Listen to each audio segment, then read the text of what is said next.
বৰ্তমান মই উপস্থিত আছোঁ বৰঙাবাৰী, গহপুৰৰ বৰঙাবাৰী, যি 4 লেনযুক্ত 15 নং ৰাষ্ট্ৰীয় ঘাইপথৰ ওচৰত আছোঁ। আৰু 4 লেনযুক্ত এই ঘাইপথটি DCC নামৰ এটা কোম্পানীয়ে নিৰ্মাণ কৰিছিলে, এটা পথ নিৰ্মাণ সংস্থা DCC কোম্পানীটো। এই কোম্পানীটোৱে পথটো নিৰ্মাণ কৰিলে সঁচা, কিন্তু ইয়াতে ড্ৰেইন বনাইছিলে ছাইডত। এই ড্ৰেইনসমূহ বৰ্তমান কি অৱস্থাত আছে বা ড্ৰেইনবিলাক কেনেকুৱা ধৰণে বনালে, আমি আমাৰ কেমেৰাত আমি সেইখিনি দেখুৱাবলৈ আমি চেষ্টা কৰিম। এনি ভাৰতৰ প্ৰত্যেকজন দৰ্শকক আমি বৰ্তমান ড্ৰেইনৰ যি অৱস্থা হৈ আছে, সেই ড্ৰেইনৰ অৱস্থাটো আমি দেখুৱাবলৈ চেষ্টা কৰিম। এয়া দেখিছে আপোনালোকে নিশ্চয়, ইয়াতে এই ড্ৰেইন যে বনাইছে, ড্ৰেইনটো ইতিমধ্যে ভাগি গৈছে। ইয়াতে গছ বা এই ডালবিলাক লগাই থোৱা আছে, আৰু এই লগাই থোৱাৰ পিছত ইয়াত হয়তো এনেকুৱা ব্যৱস্থাত ড্ৰেইনটো বনাইছিলে, এতিয়া ভাগি গৈছে। আৰু ইয়াতে আমি আপোনালোকক দেখুৱাব বিচাৰিছোঁ, আমাৰ কেমেৰাত বন্দী হৈছে। আৰু ইয়াতে স্থানীয় কিছু লোক আহিছে, আমি তেখেতসকলৰ পৰা কিছু কথা জানিব বিচাৰিম। BCCI মানে 4 লেনযুক্ত যিটো ৰাস্তা BCCI কোম্পানী হ'ব, তেওঁলোকে যিটো মানে দুই পাৰে যিটো মানে ড্ৰেইন বনাইছে, ড্ৰেইনবিলাকত আমি এইটো বুলিয়ে নহয়, বহুত জেগাত দেখা পাইছোঁ আপোনাৰ গাড়ী বা বাইক উঠিলেই ড্ৰেইনৰ স্লেবখন ভাগি সৰি পৰে। আৰু আমি অনুমান কৰিছোঁ, আমি দেখিছোঁ বহুত জেগাত আপোনাৰ স্লেবখনহে বনাইছে, পকাৰে বনাইছে, কিন্তু তাত ৰদ মানে দেখা নাই আজিকালি। একেবাৰে নিম্নমানৰ বস্তু বনাইছে, তেওঁলোকে বনাই গুচি গ'ল। কিন্তু বিপদটো হৈছে আমাৰ স্থানীয় ৰাইজৰ। আৰু ওচৰতে আপোনালোকে দেখিছে, ইয়াতে 4-5খন স্কুল আছে, আৰু সেইখিনিৰ কাৰণে আমাৰ এইটো বহুত অসুবিধা হৈছে।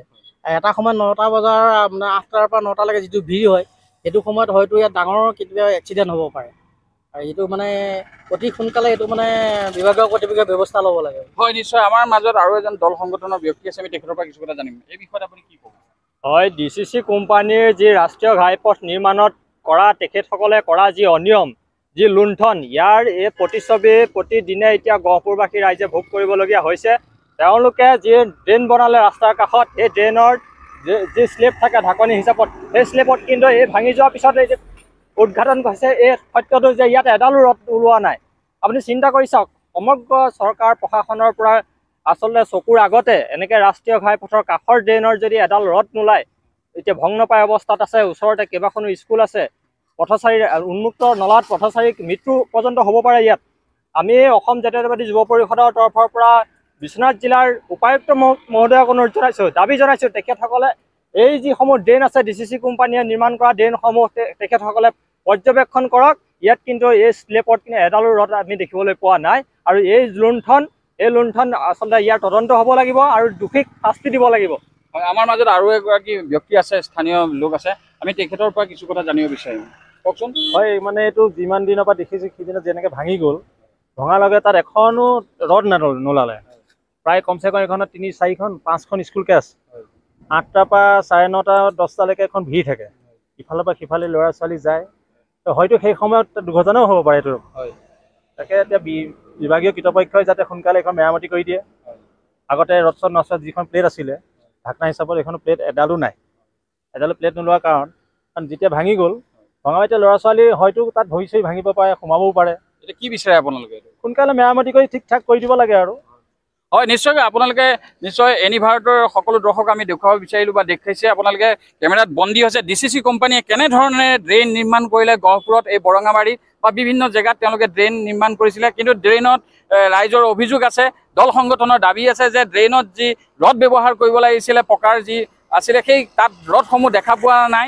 আৰু এতিয়া তেখেতসকলে দাবী জনাইছে উপায়ুক্ত ডাঙৰীয়াক আৰু বিভাগীয় কৰ্তৃপক্ষক। কিন্তু এতিয়া লক্ষণীয় হ'ব যে আগন্তুক দিনত DCC কোম্পানীৰ ওপৰত কি তদন্ত হ'ব বা কেনেধৰণৰ ব্যৱস্থা গ্ৰহণ কৰিব বিভাগীয় কৰ্তৃপক্ষই, কি এক লক্ষণীয় বিষয় হ'ব।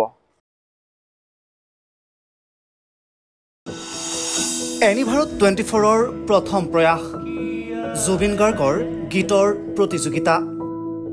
জুবিনৰ গানে কি আনে।